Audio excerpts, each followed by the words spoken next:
बैकुंठ।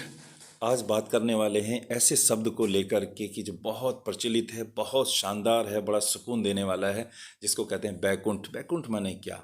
बैकुंठ का मतलब होता है कि बिना कुंठा के अगर किसी का मन है तो वो जगह जो है वो बैकुंठ है।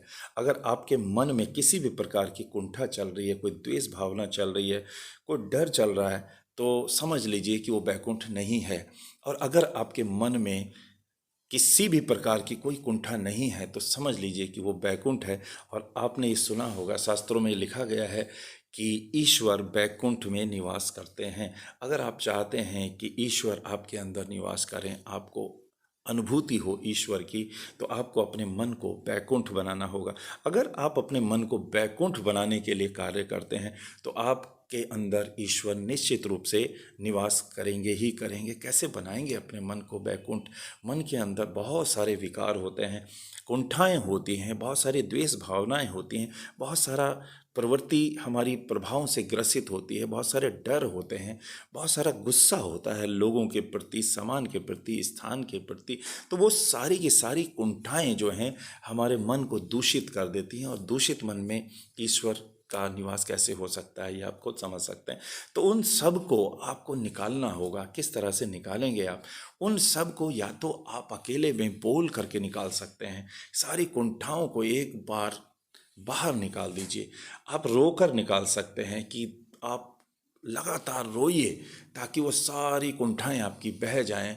या फिर एक तरीका और है कि आप उन सारी कुंठाओं को, जितनी भी आपके अंदर द्वेष भावनाएं हैं, जो डर हैं, उनको आप पेपर पर लिख लीजिए। और वो लिखने के बाद में आपकी वो कुंठाएं बाहर निकल सकती हैं। अगर आपने अपने मन में से सारी कुंठाएं नहीं निकाली तो फिर एक कुंठित जीवन है और एक बैकुंठ वाला जीवन है। दो तरीके का जीवन आपको जीने को मिल सकता है। ये आपके चॉइस के ऊपर निर्भर करता है कि आपको बैकुंठ वाला जीवन चाहिए या कुंठा वाला जीवन चाहिए। ये हम खुद तय करते हैं अपने जीवन में कि हमें कुंठा वाला जीवन चाहिए या बैकुंठ वाला जीवन चाहिए।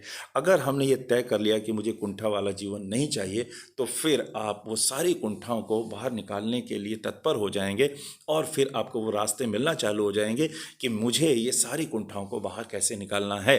और अगर आपने ये तय कर लिया है कि बैकुंठ नाम की कोई चीज़ होती नहीं है, बैकुंठ में ईश्वर निवास पता नहीं करते हैं या नहीं करते हैं, अगर आपको ये डाउट आता है, तो फिर आपके अंदर वो कुंठा आ गई, वो शक आ गया, तो फिर आपका मन जो है वो कुंठित हो जाएगा और आपको फिर वो कुंठा वाला, डर वाला जीवन को जीना पड़ेगा। तो अगर आपने ये डिसाइड कर लिया है कि मुझे कुंठा वाला जीवन नहीं जीना है, तो आप जितनी भी चीज़ें हैं आपके मन में कुंठित चीज़ें, उनको निकाल बाहर कीजिए और अपने मन को आप बैकुंठ बनाइए। और जहाँ पर बैकुंठ होता है वहाँ पर ईश्वर निवास करते हैं। अपने घर को भी आप बिना कुंठा वाला घर बनाइए। परिवार के अंदर भी, किसी के अंदर भी कुंठित मन नहीं होना चाहिए, कोई कुंठा किसी प्रकार की ना हो। और जिस परिवार में कोई भी कुंठा नहीं होगी, वो परिवार बैकुंठ हो जाएगा, वो स्थान बैकुंठ हो जाएगा और वहाँ पर ईश्वर का निवास निश्चित रूप से होता है।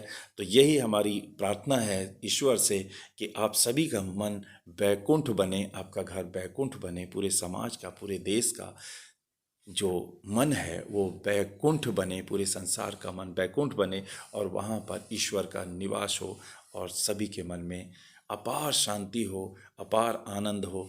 धन्यवाद।